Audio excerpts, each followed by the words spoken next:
Hasan Piker has been reaching thousands of young people through this election period. He's a left-leaning Twitch streamer with more than 2.7 million followers on the platform.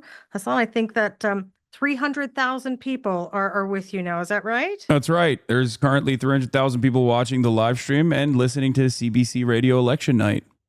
Well, hello to all of you. Glad to have you with us, and you as well. Hasan, it's a broad group of people, but what are you and your followers watching most closely tonight? I am locked in on the blue wall, specifically Pennsylvania, Michigan, and Wisconsin tonight. That is what I've been paying close attention to this entire time. I think the race is going to hinge on that. For the Canadians out there who don't know, we have a very weird system called the Electoral College. It's quite undemocratic, as a matter of fact. And these are the three states that Kamala Harris must win in order to secure a victory in the general election. She has to win these states to go over the 270 barrier. You are reaching tens of thousands of young people. So a lot of Gen Z or Gen Z, as we say up here in Canada, Gen Alpha. These are groups that politicians of all stripes are trying to get to listen to them, trying to reach. What do you think politicians are missing in their efforts to reach young people? I think politicians everywhere, specifically in the Western world, are not really addressing a lot of the material inequalities and the harms that the younger generations are facing. I think that I speak for a lot of people when I say that if you're under the age of 35, the likelihood that you will retire at a reasonable age has become basically a dream. It's not going to happen. The likelihood that you'll ever own a home is seemingly also impossible. And I think that there's a major crisis there that no one seems to want to address. So in the absence of that, I think a lot of reactionary sentiment reaches to these vulnerable young men in particular and causes them to choose a right-wing slant. And we're kind of seeing that right now in at least the exit polls coming out of Michigan, where the majority of the young male voters in the state of Michigan are saying that they're actually in favor of Donald Trump in the 18 to 35 demographic. This is really dangerous for the future of not only this country, but for most other countries as well. And Hasan, I introduced you as a left-leaning Twitch streamer. So I only say that because I want to ask you this question: is what are the issues, the people you're hearing from on your stream, what are the issues that they care a lot about? I would say that obviously abortion rights are a major problem here in the country. Our Supreme Court overturned Roe v. Wade and abortion protections that we all took for granted. And beyond that, I think another very important issue is America's foreign policy, specifically as it pertains to Israel and Palestine. A lot of young people do care about that quite a bit. But outside of that, in terms of domestic issues, I think that healthcare is a major problem here in this country. Young people face the exact same problems that older generations face in terms of access to medical care. There's a massive divide in terms of like rural healthcare, for example. We have a lot of hospital closures happening in rural areas. And beyond that, we obviously still have an insane thing called medical debt in this country. And I think that's all because of private interests. And this is something that young people definitely care about. We have a crisis in terms of inflation. We have an affordability crisis, and more importantly than anything else, housing is a major problem. All right, Hasan, we'll have to leave it there. Appreciate you so much for taking part in this tonight. All right, thank you for having me. Let's get back to the devastating consequences of running an objectively bad campaign. So here it is. The Biden headwind hurting Harris tonight. Biden's approval rating, 38.5%. Disapproval, 56.3%. Seems to me like maybe she should have separated herself further from Joseph Robinette Brandon, the person that she replaced. The person that she replaced, remember, there was such a major problem. There was such a major issue originally with Biden that Biden had to unceremoniously drop out and have Kamala Harris replace Windows sound suppression when joining calls. Yeah, I think that's what happened. Anyway, it doesn't matter. You signed it tinny at first, but then switched and was all good. Appreciate you not missing word. A lot of issues are shared between the countries. They had to get rid of you after you mentioned Palestine? No. Michigan is leading Trump now. I mean, if Pennsylvania is gone, then Michigan is gone too. I would doubt a system where like she ends up fucking. I doubt that she loses Pennsylvania and then keeps Michigan as well. CBC is very anti-Palestine. Okay, well, PA 3.1 to 2.8 are now. Kamala lost his election when she said she wouldn't have changed a single thing over the last 4 years. Georgia called for Trump. Decision Desk is projecting a Donald J. Trump victory in Georgia. Georgia had 3 million early votes. I expect to flip. I don't know about that. All right, let's do it. Let's bring him. Let's bring in Edinger Mentum real quick. Let's call him back up. Now that I talked to the communist nation of Canada. Hello, I'm back from my brief stint with the communist territories of Canada.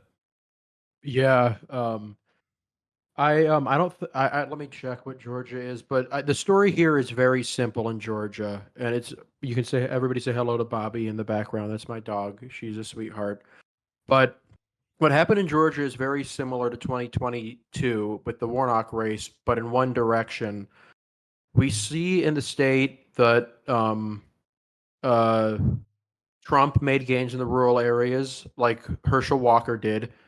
Senator Warnock managed to survive those gains by outperforming Biden in the entire metro area, both the suburbs and the inner city, by mid-single, high single digits. That was enough to get him to a 3-point win in the runoff.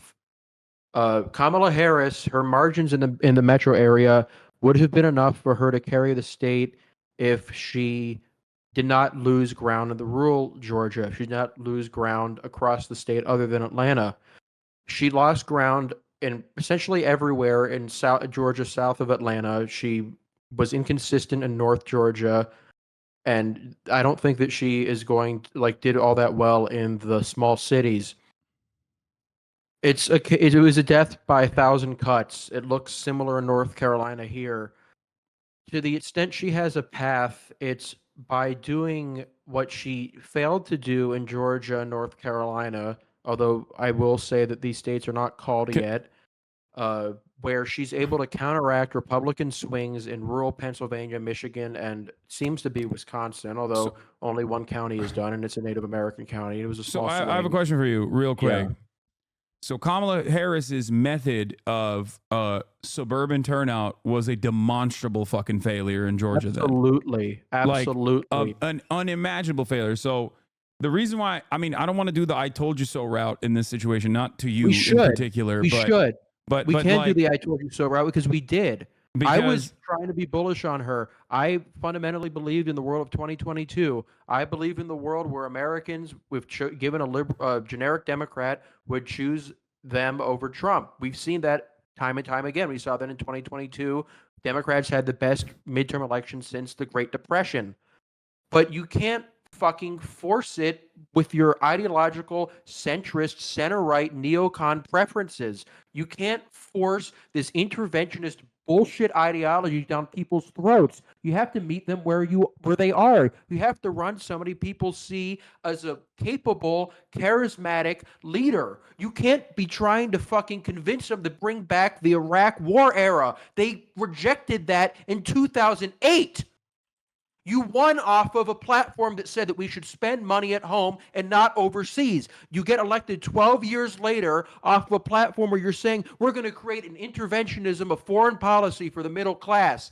Meet people where they are. They've clearly rejected you. Before Biden, who was the Senate Foreign Relations Committee who spearheaded the Iraq War resolution at the objection of every single Democrat who was around from the Kennedy era, they were every single president since 2004, when Bush barely won after 9/11, ran on an anti-interventionist platform. Obama ran out of wars. Donald Obama Trump. in 2012 ran out of not going to war with Russia. Donald Trump literally in 2016. Donald Trump in 2016 ran to the fucking left of Hillary Clinton, presenting himself as a peaceful dove to the Hillary Clinton's warmongering ways. This was massively beneficial in making him look like a moderate. Yes. He was seen as a moderate. He was widely seen as a moderate. And the reason why Democrats came back in 2018, 2020, 2022, winning nearly every single state that matters, often by landslide margins, between 2016 and 2024, Democrats had not lost a meaningful statewide race in Pennsylvania. They had not lost a single statewide race in Michigan. They had not lost practically any meaningful statewide races in Wisconsin besides 2022 when an incumbent, Ron Johnson, barely won against the leftist Mandela Barnes. They won both Senate seats in Georgia. They won the governor's race in North Carolina. They won both Senate seats in Arizona, both Senate seats in Nevada, the governor's race in Arizona. Their mainstream liberalism is a formula that wins when you run somebody who is seen as capable and competent. Americans don't want Trumpism. They rejected Trumpism for nearly a decade straight.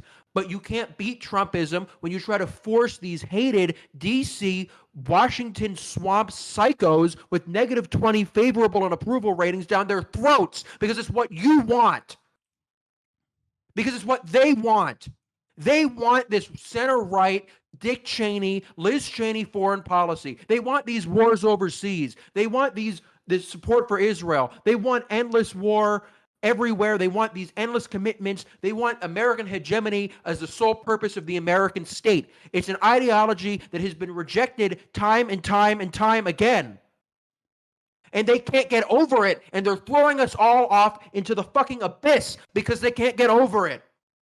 They need to grow up. They need to be rooted out, root and stem. That is our project. If she can't pull out a fucking miracle in these 3 Midwestern states off of abortion, if she can't pull a rabbit out of a goddamn hat, our project for the next 4 years is making it clear that the centrists were the ones who failed us. We gave them the ball. We gave them the ball in 2020. They promised they could be electable. They barely beat Trump. They came into office with massive public support after January 6th, and they failed time and time and time again. They ran an 80-year-old man for re-election, a hated 80-year-old man. They credited a midterm victory that was so clearly the result of people running away from Biden. Not a single person in the Democratic Party in 2022 ran on the Joe Biden platform. Everybody from Raphael Warnock to Gretchen Whitmer to John Fetterman did not run with Joe Biden. They didn't even say they supported him for re-election, and they won because people saw them as different. And then you run the person who they see as a failure, you're going to fail. Yeah, there was no constituency, and not only was there never really a constituency, it was like a purely ideological grift from the Democratic Party. One thing that I think is really interesting about this is that they always claim that people like myself, people like yourself, are these like idealistic fucking losers who just want a unicorn, right? Like that's what Hillary Clinton said about Medicare for all. Oh, what's next? You want a unicorn? And it's like the things that we are advocating for are not only morally correct, but they're also massively beneficial in terms of the race, in terms of winning races. Even if you are not genuinely interested in pushing the needle towards like a more just society, towards expansion of Medicare in a very significant way, not like at-home care or whatever the fuck focus tested shit that Kamala Harris was pushing for, like focus grouped shitty fucking things. Even if that wasn't the case, like even if you weren't going to do that, like you couldn't even fucking lie about it, which blows my goddamn mind. Like at least fucking lie about it. And the fact that they chose not to even do that, the fact that they chose not to even dignify the base of support with lies to get them excited at the prospect like Barack Obama did in 2008 is genuinely shocking. We are not the idealists here. We are the pragmatists. Centrists, yes, we are pragmatic. They are the fucking idealists. They are the ideologues. They are the people doing what they accuse the left of, where they prioritize their bullshit ideological crusades over pragmatic winning and stopping fascism. These people prioritized their stupid fucking neocon bullshit over actually doing what needed to be done. Yeah, they also, prioritized it at every fucking turn. We also have some more damning news from David Day, and House is starting to slip away from the Dems. This result in what was considered a safe seat in Illinois is the big shocker so far, with Joshua Lloyd with 72% of the votes in. The Republican candidate is clobbering Nikki Budzinski.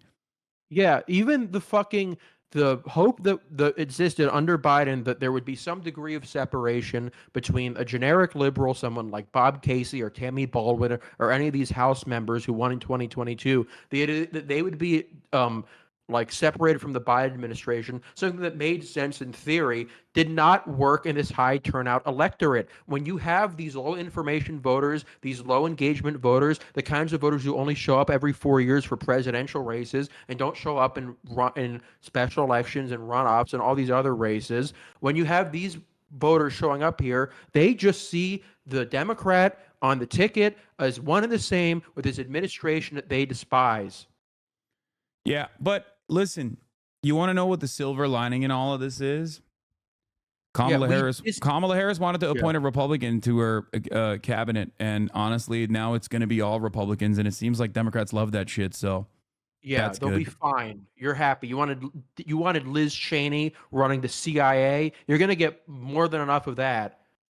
Yeah. The thing is with this, after 2016 was a legitimate upset. 2016 was something that was truly surprising. We didn't see it coming. Clinton was a very popular politician at some points in her career. She had the backing of this political machine that had won countless times. Trump was this person with minus 40% personal favorables. He was rejected by his party. Less than a month before the election, you had all these establishment figures who were telling him to drop out of the race. It was a legitimate question as to why he won. There were legitimate things Democrats needed to do. There wasn't a clear path forward because the party had been losing under Obama since 2010. They got blown out in 2010. They got blown out in 2014. They got killed in all these races leading up to 2016. What we have now, we have a party that is largely, up, by the way. Sorry to cut you off, but that was error in reporting, data entry error. Bazinski's actually up.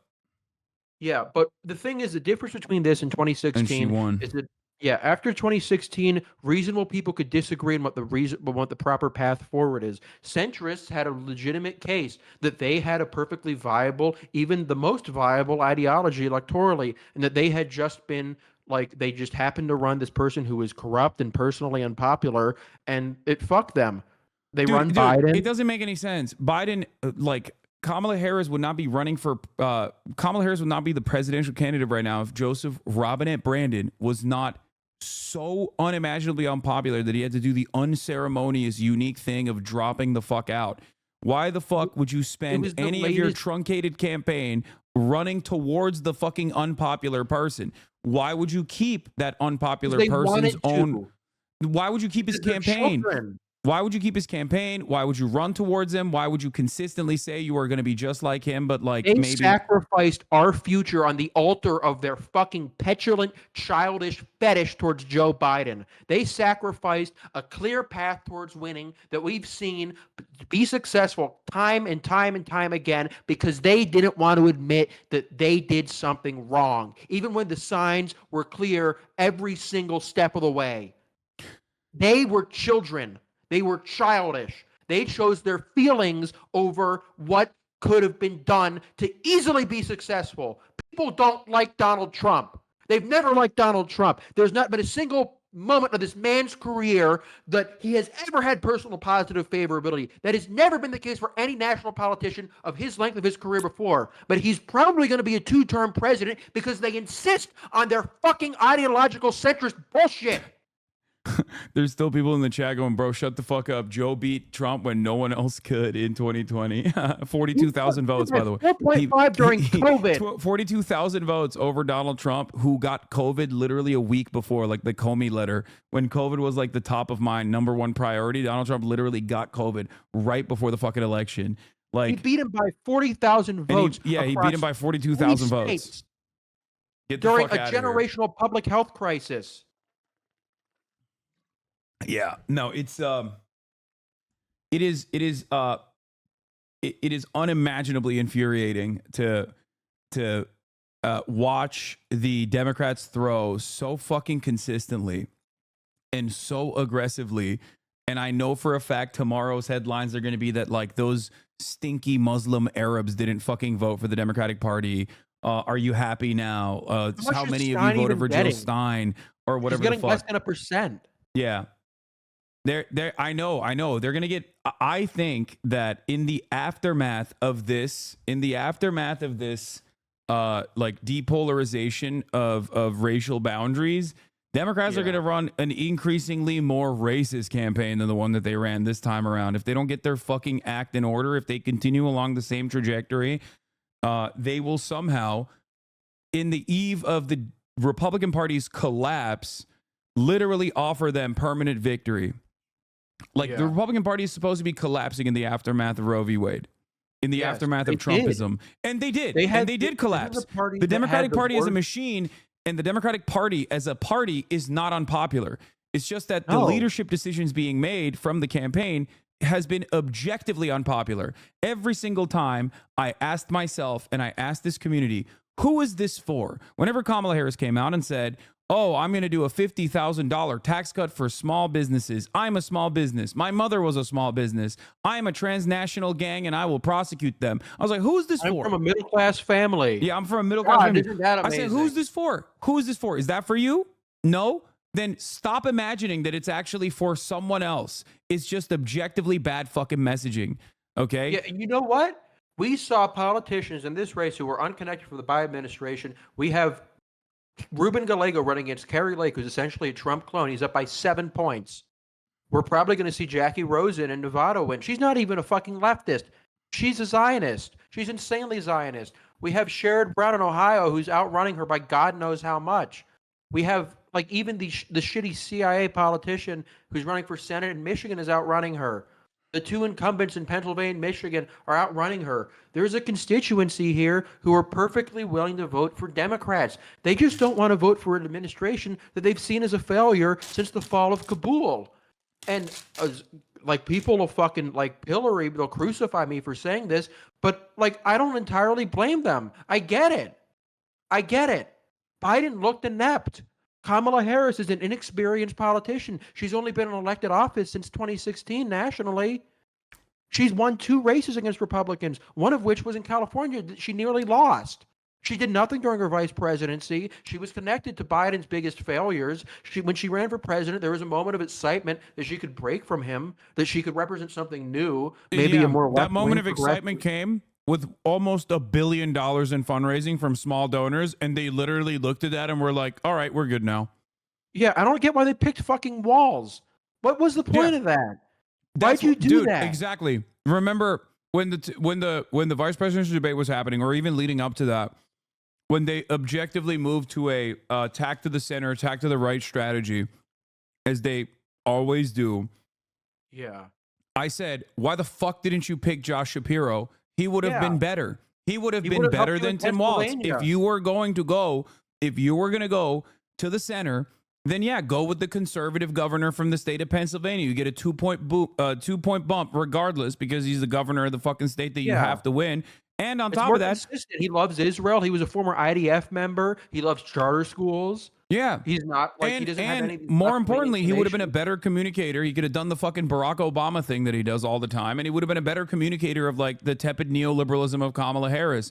Yeah. I don't know why they went with Tim Walz, who like a progressive. It doesn't make any sense. Yes, of course I said Walz was good. Chatters, you're not understanding what I'm saying. Walz is a fucking gem. Are you stupid? Tim Walz, if he was at the top of the ticket right now, this would not even be a conversation that we're having. Tim Walz is a gem. He was the sole candidate in this entire race who had positive personal favorables. Yeah. They wasted it. They wasted his opportunity. They literally turned around and backpocketed him. And they forced him to fucking repeat talking points that were coming from the top of the ticket. And yeah, I said it time and time again. Tim Walz, when he talks about like giving people healthcare, when he talks about housing, you can see how hard he pops off. when he talks about like, you know, Israel's first strike policy against Iran, he's like, he sounds like a fucking asshole in a suit, just like everyone else. Josh Shapiro at least would have been a more charismatic facilitator of that kind of thing. Yeah. He literally would have done Josh a better Shapiro job than would've Tim won. Walz to be like, yeah, I would love to fucking nuke Iran, or I would love to have a muscular border policy. Tim Walz sucked at that. I wouldn't like, yeah, like I'm not too fucking proud. I'm not going to say some bullshit like you have to run a fucking socialist in every election to win. You just have to run somebody who looks competent. Josh Shapiro won in Pennsylvania against a Trump toady by 15 points. This isn't complicated. We don't need like some fucking magic sauce. We just need somebody who's capable of like looking like they can govern the country. Not this fucking old man, 81-year-old failure who's been in Washington since the Nixon administration. Not his unqualified running mate who's done nothing and nobody knows and refused to make a clear profile for herself. I don't care about that. Like Kamala Harris being a blank slate is not necessarily an issue when generic Democrats were like outperforming Joe Biden by 28 points. Kamala Harris is the generic Democrat. The problem is, but as a generic Democrat, she had a fucking blank slate. She had a blank slate, and instead of instead of messaging specifically to specifically communicating a direct fissure between her and the administration that she was a part of, whether it be on Gaza or even on immigration, or even like expanding on the former accomplishments of the prior administration and saying we've done a lot, but we have so much more to do, and this is what I'm going to do, and talk about like expanding fucking Medicare or something. Medicare for all. The thing she endorsed. I know. Medicare for all would have been an absolute banger. She wouldn't have looked like a fucking flip-flopper from 2019 when everyone was trying to be woke and radical and progressive instead of running away from all of those messages. But even if she's not going to do that, at least say like, at least do the Sherrod Brown thing. Say you're going to lower the Medicare age to 55. That's radical enough for a lot of Americans to fucking get mad at you. But enough of a difference. It's a meaningful enough difference from your shitty policy, your shitty administration. It's so frustrating because I would love to say that this is because they weren't left-wing enough. I would love to say they just have to endorse all of my own personal policies. They just have to back what I like and what I personally back, and they'd be A-okay. But it's not that. It's not that complicated. It's not that elaborate or that like esoteric. This is a very easy opposition. It's the opposition that had lost for nearly a decade. They had only managed to win against incredibly unpopular DC-aligned Democrats, and lo and behold, that's exactly what you gave them for the third time in a row. You barely lost the first time you did it, barely won the second time. Now you're probably going to lose like by more the third time. It's not rocket science. It's not complicated. They just refuse to acknowledge the reality staring them in the face. All right. So the question is it Jover? Also, the Senate is officially flipped. Sherrod Brown, speaking of Sherrod Brown, has lost to fucking Bernie Moreno. Didn't need to happen. Probably is going to outrun her by a shit ton. Bernie fucking Moreno, dude. Bernie Moreno. Car dealer who's done every form of fraud on planet Earth. And also a closeted gay man. Like, yes, I said now DL Moreno. Yeah. DL Vance. Yeah, he is a closeted gay man who was like super pro gay rights, and then immediately, as soon as he fucking flipped over to the Republican side, became like an anti-trans nutter. Okay, straight up, like there is mountains of opposition research on this motherfucker, and he wasn't even like the best slated to win this seat from the Ohio primaries. They just He was the worst performing candidate in the Ohio primaries. He was losing the entire way through. He was losing when Biden was in the race.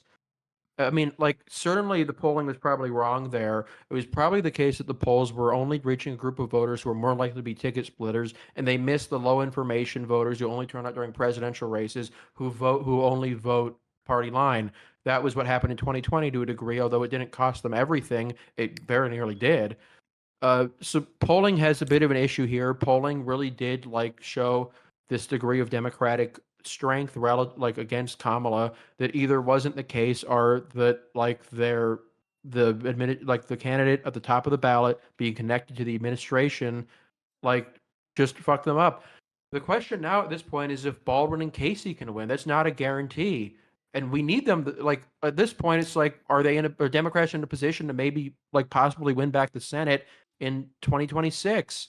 Because if Kamala can't pull a rabbit out of the hat here, like Trump is gonna like like if he wins, he's gonna have the Senate. He's gonna be able to replace Alito and Thomas with his own people. Like the contradictions have been completely heightened here. There is no possibility of a traditional reform through the system. We're not going to be able to just bide our time and win every election for the next 10 years and hope things fall into place. We're going to need radical court reform if there's going to be anything done. We're going to need some really, really a huge reform of the DNC that's put together so they can actually appeal to people instead of trying to prioritize their Cheneyite crusades over everything else that's going on. I hope that I wish there could be a middle ground. I really did. I thought there maybe could be a middle ground, but there just wasn't. Yeah. But it's Nate nothing Cohn, we don't for the already first time know. tonight. Nate Cohn says, for the first time tonight, we consider Trump likely to win the presidency. He's an advantage in each of Pennsylvania, Michigan, and Wisconsin to win. Harris would need to sweep all three. There's still a lot of vote left, but in the voting so far, Trump is narrowly but discernibly ahead. Yeah, I think that's fair. Yeah, like Shai is saying, she's just underrunning Biden across the board, no matter the demographic. It's a shift away from her. There are some demographics where this is more pronounced. There are some demographics where it's lessened. There are some areas, some suburban areas, where she's doing a little bit better than him. But the general story is this is an unpopular administration. This is an largely unpopular, inexperienced candidate people didn't know. And this is an environment in which people were very unsatisfied with the direction of the country, and the candidate who maybe might have been in a position to possibly represent change only did so in the most abstract sense instead of meeting stuff directly. Looks like Kamala Harris will not win the south end of Dearborn, an area 90+% Muslim that Biden won with 88% of the vote 4 years ago. I wonder how that happened. Maybe we shouldn't have fucking sent Richie Torres and then Bill Clinton to Michigan to be like, Arabs are dogs that need to be put down. It seems like that was a bad. Lose by so much that the Arab vote didn't make the difference. So by the way, yeah, there's also that too. But here's the issue. It's not like this is fucking hindsight, this is foresight. This is just sight. Like, these are all of the specific things that we yelled about for years, but especially more importantly in this last election cycle. It was just like, and everybody kept telling me I'm fucking wrong. Everybody was like, no, you don't understand. They have a method to this madness. Like, there's adults in the room. I'm sure they know better. And I kept saying, like, in 2016, they didn't know better. Yeah, I wrote in April 2023, before Biden announced his campaign, that 2022 put them in a good position to win, but this administration, and Joe Biden in particular, was just so unpopular and toxic that I think the West Coast just came in. The polls just closed in California and Washington. Adam Schiff is going to be the new senator. I know. I can't wait. I voted for him on stream, and I was like, this motherfucker is going to put me in jail one day when Chuck Schumer's anti-Semitism bill comes into effect if the Democrats win. Yeah. But now he can still vote to put me in jail as a Democrat after I voted for him. God, they're going to have the fucking Senate, the lame duck Biden administration with the Senate majority and with the president-elect Trump, and they use that time to pass the anti-Semitism bill. That's a perfect end to all this. God. It's just not. You shouldn't have run a 78-year-old man. Shouldn't have run a 78-year-old man who was wrong on every single policy position and for his entire life. It just doesn't work out. Yeah, I told you so. It just rings so fucking hollow because I just know that the Democrats are probably actively strategizing on how to fucking create a tailor-made message as to why somehow I was responsible and people like me were responsible for them fucking losing. Oh, yeah. Yeah, this was it felt compelling and new fucking 8 years ago. Oh my God, you guys won under Obama twice, but it turns out centrism actually isn't good. What an amazing concept. Who could have ever thought? God, he's going to probably win the popular vote. Oh, yeah. I mean, that was. I said that was likely regardless. But I still thought that like the fucking suburb vote would be holding through. You know? The thing is that if the country voted like the suburbs did, if the country voted like the entire country voted like the Atlanta suburbs, if the entire country voted like these like specific areas in Virginia and like Wisconsin and like North Carolina, if the whole country voted like that, she probably ends up winning. The thing is, the country just didn't end up voting like that. The country didn't do that. The country didn't. Like there was everywhere besides the suburbs moved away from 2020. Everywhere besides the suburbs moved to the right. The rural areas, the urban areas, New York, everything from New York City to fucking like rural Indiana and Kentucky, like moved to the right. And if you're not putting up like massive margins that like and it counteract that, which she didn't do, you're not going to win. You can't win. You can't win with that. And now we're probably in a situation where Trump's going to win at all the 7 swing states. Polly Market was right. Like, God, the polling was right. Guess we can go forward like fucking worshiping Atlas Intel. Okay, I don't give a fuck about the pollsters and how correct they were. I don't care that they were correct in their analysis, because regardless of what they were saying, there's still a likelihood that they also predicted that this was a close enough race where Kamala Harris could still win the Electoral College. And right now it's just looking increasingly less likely, directly as a consequence of like how horrible she's performing in the areas that she was supposed to be performing in. I don't think it's going to be able to make up with the mail-in voters. No, not election day voters, whatever.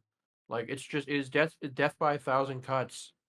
Like just looking at Georgia, she did like relatively okay in the Atlanta area, but just like you can't survive the rest of the entire state moving away from you by as much as it does. God, she's probably gonna only win New Jersey by 7. Yeah, I saw something earlier.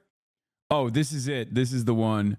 Kamala Harris with 95% of precincts reporting is polling at 67.8% of the vote in New York City. If that holds, that would be the worst performance for a Democratic presidential candidate in the 5 boroughs since 1988. Remember when fucking like Kathy Hochul said like I'm the fucking boss, I'm gonna win all these seats. Yeah, it's like they looked at 2022, they looked at the worst performing aspects of 2022, which was New York, and they literally were like, let's nationalize that strategy. Let's tap to the center. Let's do the crime panic shit that was a demonstrable failure in New York in 2022 in the midterms. And let's just do that on a national campaign. This is why I always told my chat, Democrats do not fucking learn lessons. They never learned the lesson from 2016. They never learned that lesson. There was a brief progressive momentum in the Trump administration because like obviously they were falling apart so disastrously, so spectacularly that like there were a lot of victories, a lot of races that were secured by like the Justice Democrats or groups like that, but ultimately this was very closely resembling a 2016 run in many respects, with not as an unpopular candidate with Kamala Harris. Like at least she didn't have, you talked about Hillary Clinton's like electoral successes, but like at least she didn't have conspiracy theories and all of the other shit, all the other undesirable shit that was associated with the Clintons in general, or even NAFTA, right? Like she didn't have any of that baggage. But even then, she still desperately tacked to Joe Biden over and over again. It was like she was explicitly saying shit like, the vice president can't break from the president. That's not what we can do. Why not? Why can't you break from the fucking president? Nobody likes him. You're trying to win the election, aren't you? Maybe you're not. Maybe you don't give a fuck about that. Like, Jesus Christ. It's just like these imaginary rules they placed around themselves where it's like so impossible to ever imagine like fucking doing anything meaningful to break from Biden, where while like everything else can be compromised on, anti-interventionism can be compromised. No. You can break from the president when you're Joe Biden and you're breaking in the right-wing direction. That's the That's the only way that you can break. Chuck Todd blames Latinx for Democratic losses among Hispanics. Yeah, dude, that's right.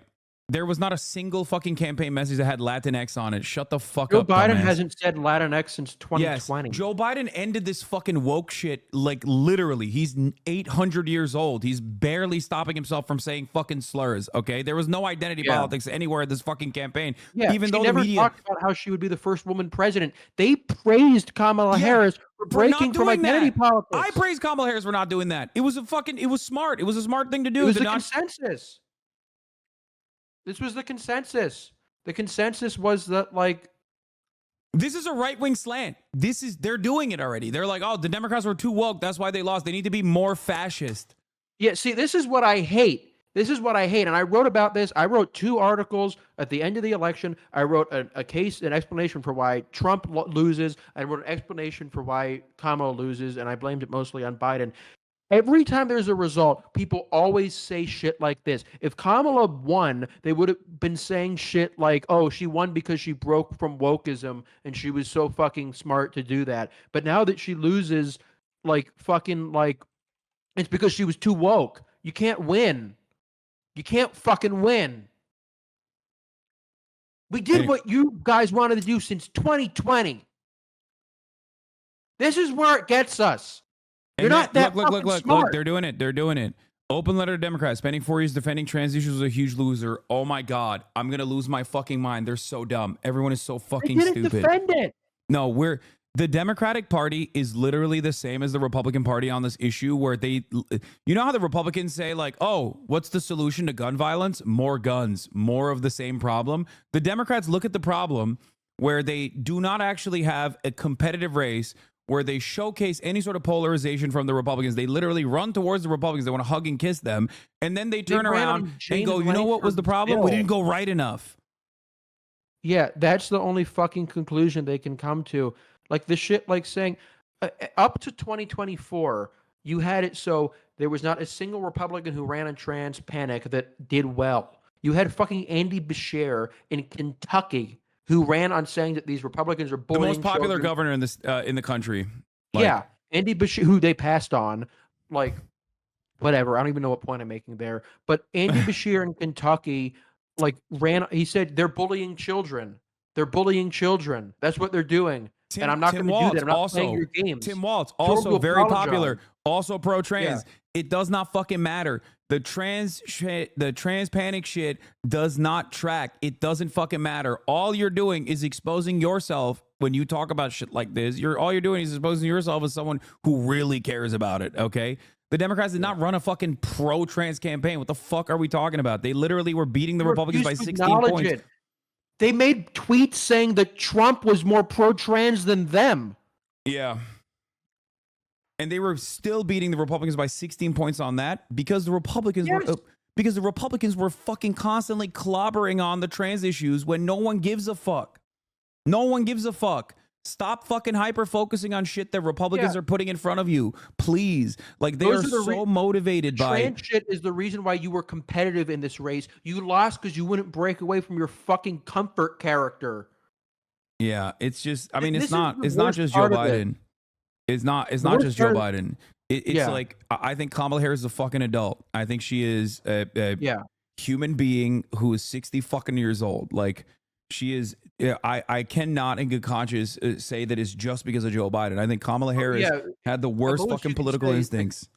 She came into a bad situation. Sure, I was willing to say that it was an unprecedentedly bad situation. No nominee had ever dropped out and forced somebody to come in as late as they did.